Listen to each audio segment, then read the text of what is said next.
नमस्कार, ANB news देख रहे हैं आप। मैं हूं आपके साथ पल्लवी राजपूत और हमारे खास कार्यक्रम अपनों उत्तराखंड में आप सभी का स्वागत है। और चलिए अब शुरुआत कर लेते हैं खबरों की।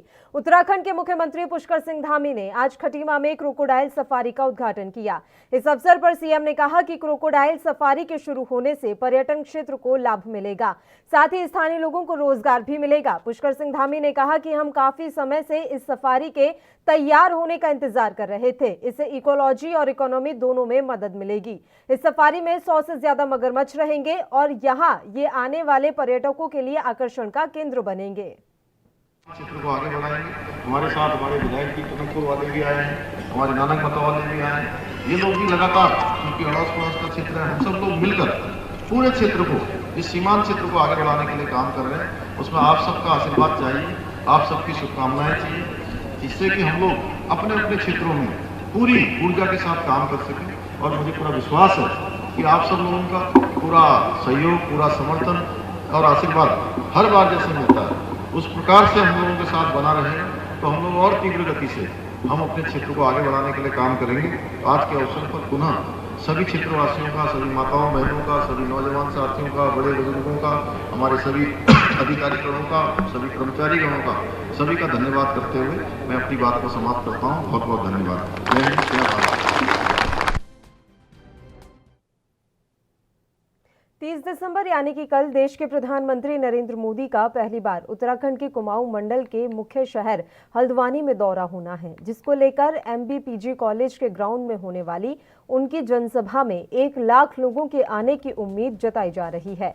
वहीं सभा स्थल पर जाकर एएनबी न्यूज की टीम ने तैयारियों का जायजा लिया।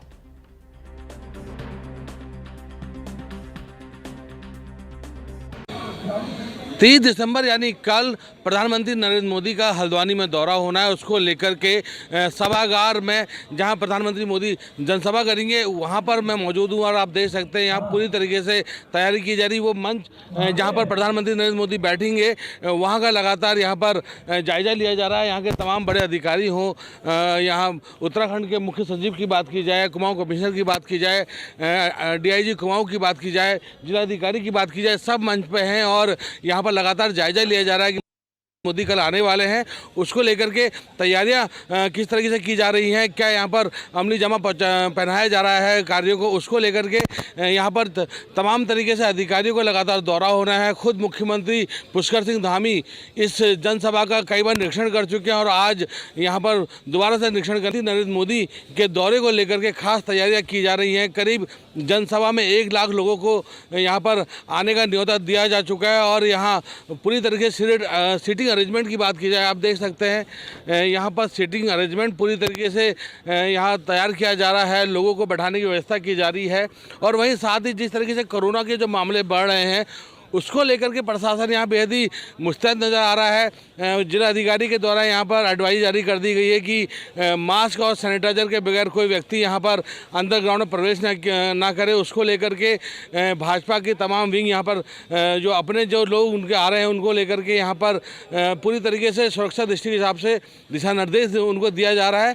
और आप देख सकते हैं अभी मंच पर, यहाँ पर जिस मंच में प्रधानमंत्री नरेंद्र मोदी के द्वारा संबोधन किया जाएगा जनता को, और यहाँ की करीब 1 लाख की जनसंख्या में लोग यहाँ पहुँचने वाले हैं, उनका संबोधन का कार्यक्रम है। और इसी मंच से प्रधानमंत्री मोदी कल कुमाऊँ गेंगे और कई हज़ार करोड़ योजना का शिलान्यास कहा जा सकता है हल्द्वानी के अंदर प्रधानमंत्री मोदी यहाँ पर करने जा रहे हैं। उसको लेकर के यहाँ पर लोगों में खासा उत्साह बना हुआ है। लोग यहाँ पर इंतज़ार कर रहे हैं कि कल मोदी यहाँ पहुँचें और एक स्वागत का कहीं ना कहीं पूरे यहाँ जो शहरवासी हैं, कुमाऊँ वासी हैं, वो कहीं ना कहीं प्रधानमंत्री मोदी को यहाँ पर एक स्वागत यहाँ पर उनका करना चाहते हैं। और जिस तरीके से यहाँ पर लगातार निरीक्षण किया जा रहा है, आप देख सकते हैं मंच में यहाँ पर DIG मौजूद हैं, वो कहीं ना कहीं यहाँ पर निरीक्षण कर रहे हैं और लगातार कोई भी तैयारी में यहाँ पर चूक ना हो, उसको लेकर के खासी निर्देश यहाँ पर दिए जा रहे हैं। Amit Chaudhary, ANB news, Haldwani. बीजेपी के प्रदेश उपाध्यक्ष और विजय संकल्प यात्रा के प्रदेश संयोजक ज्योति प्रसाद गैरोला ने प्रेस वार्ता कर यात्रा के बारे में जानकारी देते हुए बताया कि 18 दिसंबर से गढ़वाल में और 19 दिसंबर से कुमाऊं में यात्रा की शुरुआत हुई थी। कल तक 41 विधानसभाओं में यात्रा की जा चुकी है। यात्रा के दौरान सैकड़ों जगहों पर स्वागत सम्मान के कार्यक्रम के साथ ही तमाम जनसभाएं की गई हैं। इसके साथ ही ज्योति प्रसाद गैरोला ने बताया कि प्रधानमंत्री नरेंद्र मोदी की 30 दिसंबर को हल्द्वानी में होने वाली रैली के चलते आज से 3 दिनों के लिए इस यात्रा का गढ़वाल में डोईवाला विधानसभा में और कुमाऊं के हल्द्वानी में इस यात्रा का अल्प विश्राम रखा गया है। इसके बाद यात्रा को 1 जनवरी से फिर से शुरू किया जाएगा। को कल प्रधानमंत्री जी हल्द्वानी आ रहे हैं और जिस प्रकार का उत्साह लोगों के अंदर दिखाई दे रहा है, बहनों के अंदर दिखाई दे रहा है, महिलाओं के अंदर दिखाई दे रहा है, सभी समाज में नरेंद्र भाई मोदी जी के प्रति जो एक विशेष आकर्षण है, वह आकर्षण उत्तराखंड में अलग प्रकार का है। मुझे लगता है कि हल्द्वानी की रैली बहुत ऐतिहासिक होने वाली है। मेरी विपक्ष के नेताओं को सलाह है कि वो सही प्रकार से कोरोना की गाइडलाइन का पालन करें। भारतीय जनता पार्टी के पक्ष में जो हुजूम उमड़ रहा है, शायद उससे वो ज़्यादा चिंतित लगते हैं। भारतीय जनता पार्टी ने और भारतीय जनता पार्टी के कार्यकर्ताओं ने हल्द्वानी में 30 दिसंबर को देश के प्रधानमंत्री नरेंद्र मोदी के दौरे को लेकर तैयारियां अंतिम चरण में पहुंच गई हैं। प्रधानमंत्री के दौरे को लेकर पुलिस ने सुरक्षा की सभी व्यवस्थाएं पूरी कर ली हैं और जनसभा स्थल पर लगातार पुलिस और प्रशासनिक अधिकारियों द्वारा व्यवस्थाओं को बारीकी से जांचा और परखा जा रहा है। वहीं प्रधानमंत्री के दौरे को लेकर कुमाऊं कमिश्नर दीपक रावत का कहना है कि अंतिम चरण की तैयारियों को आज पूरा कर लिया गया है। सुरक्षा व्यवस्था को लेकर पुलिस ने रोड मैप सोशल मीडिया पर शेयर कर दिया है। कल के प्रोग्राम को लेके उसका अभी मैं मौके पर जायज़ा ले रहा हूँ। इससे पहले जो तैयारियां हो रही थी सब अपना अपना काम कर रहे थे। आज हम इसको फाइनल टचेस दे रहे हैं। कहीं पे कोई कमी है तो उसको मैं खुद भी देख रहा हूँ, विशेषकर पार्किंग्स को, मुख्य जो हमारा कार्यक्रम का स्थल है उसको, और बाकी जो वीआईपी डिग्निटरीज आएंगे उनके मूवमेंट को, रूट्स को, ट्रैफिक प्लान को, उसको देखा जा रहा है कि इसमें ट्रैफिक प्लान तो डिटेल पुलिस ने अपने सोशल मीडिया पे भी शेयर कर दिया है और जो अलग अलग रूट से गाड़ियाँ आ रही हैं, चाहे वो बसेस हों चाहे कार्स हो, उनकी डेजिग्नेटेड पार्किंग्स हैं, उनको वहीं पे जाना है। कोशिश ये की गई है कि किसी को भी ज़्यादा पैदल ना चलना पड़े, इसलिए हमने नज़दीक में पार्किंग्स को बनाया है। लेकिन जितनी भी सम्मानित जनता है उनसे भी अनुरोध है कि वो अनुशासित रहेंगे, विशेषकर यहाँ पे जो कार्यक्रम स्थल है उस पर डिसिप्लिन रहेंगे। बहुत अच्छा उसमें जो नॉर्म्स होते हैं उसके हिसाब से हमारी सारी तैयारी। इसमें मौके पे कहा गया, एक तो सभी से ये कहा गया कि एक तो जो कोविड अनुरूप आचरण है उसका पालन करें। सीएमओस को हमने कहा कि यहाँ पे स्थल सैनिटाइज हो, अलग से सैनिटाइज़र के स्टैंड्स भी हों, सैनिटाइज़र की मोबाइल बॉटल्स भी हों, जिस किसी का मास्क छूट जाए।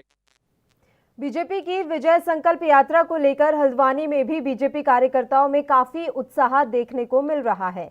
जहां विजय संकल्प यात्रा का कार्यकर्ताओं ने हल्द्वानी पहुंचने पर जोरदार स्वागत किया, तो वहीं विजय संकल्प यात्रा को लेकर कार्यकर्ताओं ने जोरदार रैली भी निकाली। यात्रा को लेकर वरिष्ठ बीजेपी नेता प्रमोद का कहना है कि विजय संकल्प यात्रा को जिस तरीके से लोगों का अपार सहयोग और आशीर्वाद मिल रहा है, उससे आगामी विधानसभा चुनाव 2022 में बीजेपी 60 से ज्यादा सीटें जीतने जा रही है। कार्यकर्ताओं में भारी उत्साह था। जो मेरे साथ लगभग हजारों की संख्या में लोग यहाँ ये विजय संकल्प यात्रा में शामिल हुए हैं, मैं उन सबका धन्यवाद करता हूँ और वो आगामी मोदी जी की रैली के लिए भी क्षेत्र में भ्रमण कर सबको निमंत्रण दे। मैं भाजपा का सिपाही हूँ, मेरा कर्तव्य है दावेदारी करना। सभी हमारे भाई लोग भी दावेदारी कर रहे हैं, बाकी निर्णय हाईकमान का है, पार्टी जिसको टिकट देगी।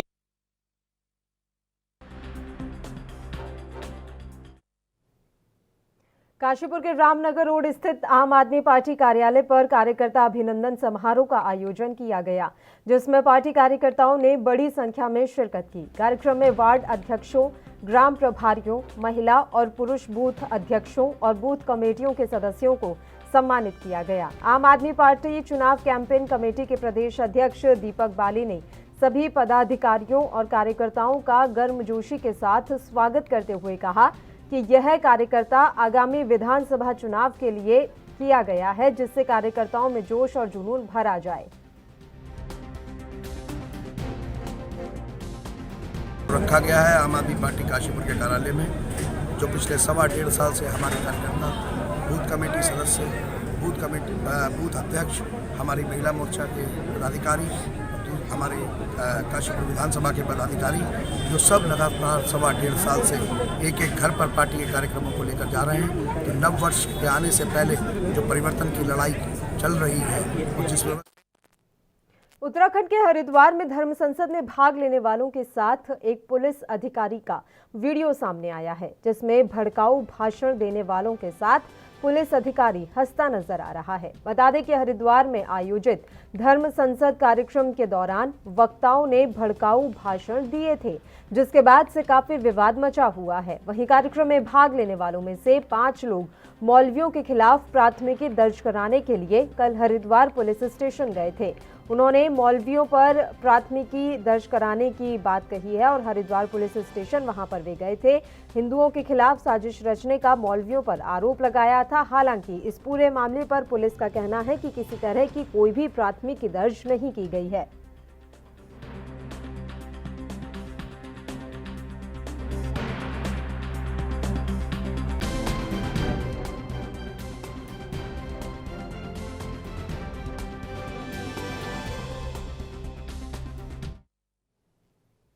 कैबिनेट मंत्री सुबोध उनियाल के बयान के बाद हल्द्वानी में आम आदमी पार्टी ने सुबोध उनियाल का पुतला दहन कर केजरीवाल पर उनके दिए बयान को लेकर गुस्सा जाहिर किया।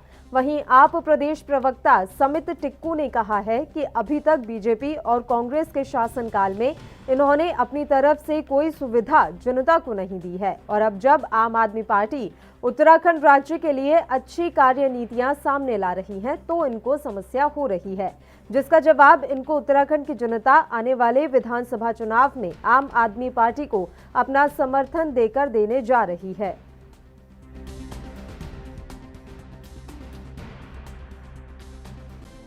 ही आम आदमी पार्टी ने घोषणा करी कि हम सत्ता में आते ही कुछ फ्री बिजली, फ्री रोजगार देंगे, तो उस पर जो सुबोध उनियाल जी का बयान कि ये मुफ्तखोरी है और ये मतलब हमारी उत्तराखंड की जनता को जो उन्होंने कहा है, हम उसका सख्त विरोध करते हैं। और ये जनता हमारे नेता हैं, उत्तराखंड की जनता के साथ कंधे से कंधा मिला के खड़े हैं और सुबोध उनियाल जी को इनके इस बयान के ऊपर मांग करते।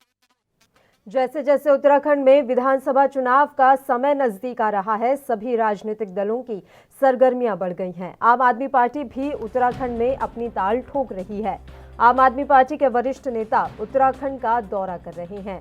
आम आदमी पार्टी के दिल्ली कैबिनेट मंत्री इमरान हुसैन मंगलोर पहुंचे और मोहल्ला कटहेड़ा में एक जनसभा को संबोधित किया। उन्होंने बताया कि 2022 विधानसभा चुनाव में आम आदमी पार्टी उत्तराखंड में तीसरा विकल्प बनकर उभर रही है और आने वाले विधानसभा चुनाव में जीत हासिल कर सरकार बनाएगी। इस दौरान उन्होंने कहा कि पिछले 21 सालों से उत्तराखंड में 2 पार्टियां ही राज कर रही हैं। दोनों पार्टियों ने बारी बारी से प्रदेश में सरकार बनाकर प्रदेश को लूटने का काम किया है।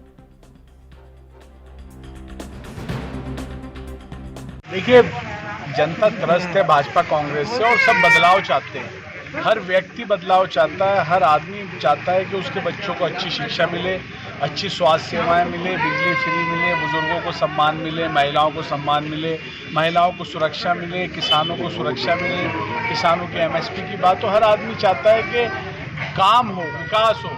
अब से पहले 21 साल हो गए यहाँ उत्तराखंड बने हुए, विकास तो हो रहा है लेकिन भाजपा का हो रहा है, कांग्रेस का हो रहा है। और जब एंटी इनकम्बेंसी होती है, एक पार्टी तो मुख्यमंत्री चेंज करती रहती है, उनके पास ऐसा आदमी नहीं है जो काम कर सके। बस जब भी थोड़ी मुखालफत हुई मुख्यमंत्री बदल दो। और एक दूसरी पार्टी ऐसी है उसके पास कोई विजन नहीं है, उसके पास मुख्यमंत्री का चेहरा ही नहीं है। तो ये उन लोगों के पास ना तो विजन है ना काम करने की नीयत है।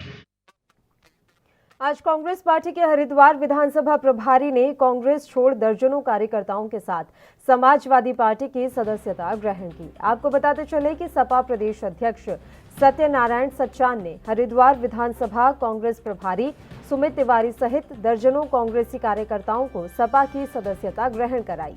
सपा प्रदेश अध्यक्ष ने पार्टी की सदस्यता ग्रहण कराकर सभी को शुभकामनाएं देते हुए कहा कि सपा में शामिल हुए युवाओं को पार्टी में उचित सम्मान दिया जाएगा। वहीं सुमित तिवारी का कहना है कि कांग्रेस पार्टी की विचारधाराओं से वो आहत थे। उनका कहना है कि कांग्रेस पार्टी में उचित सम्मान नहीं मिल रहा था, जिसके चलते उन्होंने सपा का दामन थामा है। अपने सभी सैकड़ों साथियों सहित आज सपा की सदस्यता ग्रहण की है और ये विचार आज से नहीं, काफ़ी समय से हम कांग्रेस के प्रदेश नेतृत्व को बताते आ रहे थे कि हरिद्वार में बहुत सी भ्रांतियां हैं, बहुत कमियां हैं, उसको दूर किया जाए, संगठन को मजबूत किया जाए। चुनाव सर पे हैं, कैसे चुनाव जीता जाएगा, कैंपेनिंग कैसे रहेगी, हर चीज़ के बारे में बताया गया। मगर कहीं ना कहीं टीस इस चीज़ की होती है कि कांग्रेस में टैलेंट की कोई वैल्यू नहीं है। मैं अकेला नहीं हूँ, लगभग हमारे तमाम ऐसे सैकड़ों युवा साथी अभी कांग्रेस। वहीं टिहरी जिले के तहत तपोवन नगर पंचायत की अधिसूचना जारी हो गई है। नरेंद्र नगर के विधायक और कैबिनेट मंत्री सुबोध उनियाल ने मुनि की रेती पहुंची विजय संकल्प यात्रा के दौरान इसकी जानकारी दी। उन्होंने बताया कि कैबिनेट की हाल ही में हुई बैठक के दौरान नगर पंचायतों के गठन पर मुहर लगी थी। बता दें कि तपोवन ग्राम पंचायत को अब नगर पंचायत का दर्जा दिया गया है। ऐसे में ग्रामीणों को नगर पंचायत की सुविधाएं जल्द ही मिलनी शुरू हो जाएंगी। क्षेत्र पंचायत सदस्य और स्थानीय निवासियों ने अधिसूचना जारी होने पर सरकार का आभार व्यक्त किया है। मैं तपोवन से हूँ और मैं बीडीसी मेंबर हूँ वहाँ पे, क्षेत्र पंचायत सदस्य। और हमारा ग्राम पंचायत था पहले वो, और अब नगर पंचायत की घोषणा की गई। आज नोटिफिकेशन मिल गया है। श्री सुबोध उनियाल जी, माननीय मंत्री हमारे, उन्होंने आज घोषणा कर दी इस विजय यात्रा में, विजय संकल्प यात्रा में, कि आपका नोटिफिकेशन हो चुका है और अब वो नगर पंचायत बन गई है। तो सुविधाएं जो एक ग्राम सभा। उधम सिंह नगर जिला पंचायत में बन रहे किसानों के शहीद स्मारक का उद्घाटन भारतीय किसान यूनियन के राष्ट्रीय अध्यक्ष राकेश टिकैत करेंगे। जिन किसानों की आंदोलन के समय में मौत हो गई थी, उन 716 किसानों के नाम गुरु नानक फार्म में स्मारक बनेंगे। वहीं राकेश टिकैत 30 दिसंबर को स्मारक का उद्घाटन करेंगे। जिला पंचायत अध्यक्षा रेणु गंगवार के पति कांग्रेस नेता सुरेश गंगवार ने समर्थकों के साथ पहुंचकर शहीद स्मारक का निरीक्षण किया। आपको बता दें कि उधम सिंह नगर की राजनीति में बड़ा फेरबदल भी हुआ है। जिला पंचायत अध्यक्ष रेणु गंगवार और उनके प्रतिनिधि पति डॉक्टर सुरेश गंगवार ने बीजेपी से अपना इस्तीफा देकर कांग्रेस का दामन थाम लिया है। इस 3 काले कानूनों के विरुद्ध हमारे बहुत सारे किसान आदरणीय श्री राकेश टिकैत जी और चढ़ूनी जी के नेतृत्व में और भी जो हमारे किसान नेता उनके नेतृत्व में बॉर्डरों पे बैठे थे। उसमें 714 किसानों द्वारा किसानों की वहां शहादत हुई और 2 किसान दुर्घटना में भी शहीद हुए। टोटल 716 किसान शहीद हुए। उनकी स्मृति में, उनकी याद में उनको हमेशा याद किया जाए। ऐसे में जिला पंचायत उधम सिंह नगर द्वारा यहाँ बरी गुरु नानक फार्म में एक ऐतिहासिक शहीद स्थल हम बनाने जा रहे हैं, बना दिया है, जिसका उद्घाटन माननीय आदरणीय श्री राकेश टिकैत जी द्वारा। पहाड़ों में एक बार फिर से मौसम ने करवट बदली है। ऊंचाई वाले स्थानों में जमकर बर्फबारी तो निचले स्थानों में झमाझम बारिश हुई है। वहीं मौसम विभाग ने बुधवार को भी बारिश और बर्फबारी का अंदेशा जताया था। हिमक्रीड़ा स्थल ओली, चौपता, बद्रीनाथ, हेमकुंड, बेनीताल में जमकर बर्फबारी हुई, जिससे कि नया साल मनाने आए पर्यटक जमकर बर्फबारी का मजा ले रहे हैं। वहीं पहाड़ी क्षेत्रों के पर्यटन को भी पंख लगने लगे हैं। 3 अलग अलग तस्वीरें आपको दिखा रही हैं। पहली तस्वीर चमोली की है, जहां पहाड़ों ने बर्फ की चादर ओढ़ ली। चारों तरफ बर्फ ही बर्फ नजर आ रही है। वहीं बात थराली की करें तो यहां भी घरों की छत बर्फ से लकदक नजर आई। इसके तर अल्मोड़ा में भी मौसम का मिजाज कुछ बदला बदला सा नजर आया। आसमान में काले बादल छाए रहे और उम्मीद जताई जा रही है कि खुश्क मौसम के चलते किसानों की खेती को लाभ मिलेगा। तो ये 3 अलग अलग तस्वीरें आप इस समय देख पा रहे हैं। उत्तराखंड से ही ये तीनों तस्वीरें हैं। बर्फबारी जमकर इस समय उत्तराखंड में हो रही है, जिसकी तस्वीरें एएनबी न्यूज आप तक पहुंचा रहा है। 3 अलग अलग जिलों की ये तस्वीरें हैं। चमोली की ये तस्वीरें आप देख सकते हैं कि ताज़ा हिमपात यहाँ पर हुआ है और जो पर्यटक यहाँ पर नया साल मनाने आए हैं उनके लिए काफ़ी सुखद ये अनुभव रहा है, क्योंकि बर्फबारी का मज़ा लेते हुए पर्यटक साफ तौर पर नजर आ रहे हैं। पहली तस्वीर है उत्तराखंड के चमोली से, तो वहीं दूसरी तस्वीर उत्तराखंड के थराली से और वहीं तीसरी और आखिरी तस्वीर है उत्तराखंड के अल्मोड़ा से। तीनों ही जगहों पर जमकर बर्फबारी हुई है, जिससे पर्यटकों के चेहरे पर मुस्कान आ गई है।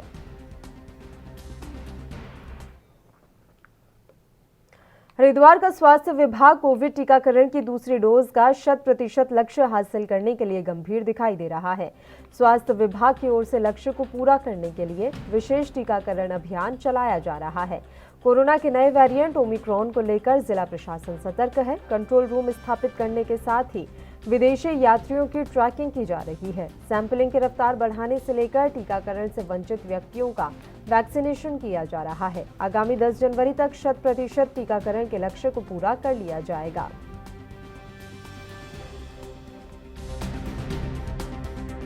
हमारे जो सेकेंड डोज है वो आज के डेट में 75.5% के लग चुके हैं कल तक के, और अभी हम इसमें मेगा अभियान चला रखे हैं जिसमें ऑलमोस्ट पूरे हरिद्वार डिस्ट्रिक्ट में 200 से 250 के आसपास के वैक्सीनेशन सेंटर बनाए गए हैं। हमें टारगेट कि 15,000 से 18,000 के आसपास डेली किया जाए। और हरिद्वार के लक्सर एसडीएम वैभव गुप्ता ने लक्सर नगर में रोड जाम की समस्या और कोविड-19 मैनेजमेंट के संबंध में शुगर मिल प्रबंधन और व्यापारियों के अलावा कई विभागों के अधिकारियों के साथ बैठक की। बैठक में एसडीएम वैभव गुप्ता ने शुगर मिल प्रबंधन को निर्देश दिए कि वो पार्किंग के लिए कोई जगह चिन्हित करें ताकि जो बड़ी बड़ी गाड़ियां गन्ना लेकर आती हैं उनको चिन्हित की गई पार्किंग में पार्क किया जा सके, जिससे रोड जाम की स्थिति पैदा ना हो। शुगर मिल को ये निर्देश दिए गए कि वो इस तरह से पार्किंग के जगह चिन्हित करें सड़क के किनारे, ताकि जो गाड़ियां हैं बड़ी बड़ी जो गाड़ियां गन्ने से लद के आती हैं उनको उन चिन्हित पार्किंग स्थलों में पार्क किया जा सके और वो सड़क पे आकर उसको माल को बाधित न कर सके। साथ ही पुलिस की ड्यूटी भी बढ़ाई जाए। इसके अलावा कोविड मैनेजमेंट के लिए भी निर्देश दे दिए गए हैं कि यूँ नगर पालिका जो है अपनी गाड़ी के द्वारा प्रचार प्रसार करेंगे। पुलिस की गाड़ी भी अपने माध्यम से प्रचार प्रसार करेगी और इसके ठीक बाद 7-8 दिन बाद हरिद्वार की सड़कों पर 24 घंटे दौड़ रहे खनन सामग्री के ओवरलोड वाहन हादसों को न्योता दे रहे हैं। आपको बता दें कि लगातार यहां पर ओवरलोडिंग हो रही है, जो कि साफ तौर पर नजर भी आ रहा है। प्रशासन की ओर से समय समय पर अन्य वाहनों पर कार्रवाई की जाती है, लेकिन गन्ने और रेत से लदे वाहनों पर कार्रवाई में ढिलाई बरती जा रही है। ये कहना है वहां से गुजरने वाले राहगीरों का, जिन्होंने प्रशासन से मांग की है कि ओवरलोड वाहनों पर सख्त कार्रवाई की जाए। राहगीरों की माने तो सिडकुल बहादुराबाद हाईवे पर सामान्य वाहनों की तुलना में ओवरलोड वाहनों की संख्या ज्यादा है, जिस वजह से आए दिन सड़क हादसे होते हैं। वहीं आरटीओ सुरेंद्र सिंह नेगी का कहना है कि विभाग तेज गति से चलने वाले वाहन और ओवरलोडिंग वाहनों पर समय समय से कार्रवाई कर रहा है।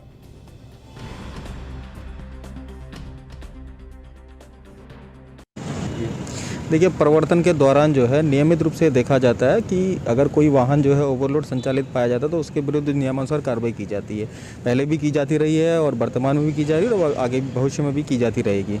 और इसके साथ साथ जो है रोड सेफ्टी के अदर जो एस्पेक्ट्स हैं उन पर भी नियमित रूप से प्रवर्तन के दौरान कार्रवाई होती रहती है। बहुत तेज़ भागते हैं, पब्लिक को बचना मुश्किल हो जाता है कई बार। नहीं सोच के ओवरलोड है, सड़कों का भी जो खराब करते हैं। दूसरा पब्लिक को समझो जो है उनका कोई इंश्योर नहीं है कि वो कब कहाँ सिक्योर हो। जो है इतना तेज़ भागते हैं कि वो पब्लिक अपने आप बचती है इनसे। बिल्कुल कार्रवाई होनी चाहिए। एक तो हरिद्वार में कनखल थाना पुलिस ने वाहन और मोबाइल चोर गिरोह के 3 सदस्यों को गिरफ्तार किया है। पिछले कई दिनों से शहरी क्षेत्रों में वाहन और मोबाइल चोरी की कई घटनाएं सामने आ रही थीं, जिस पर सक्रियता दिखाते हुए पुलिस ने चेकिंग अभियान तेज किया।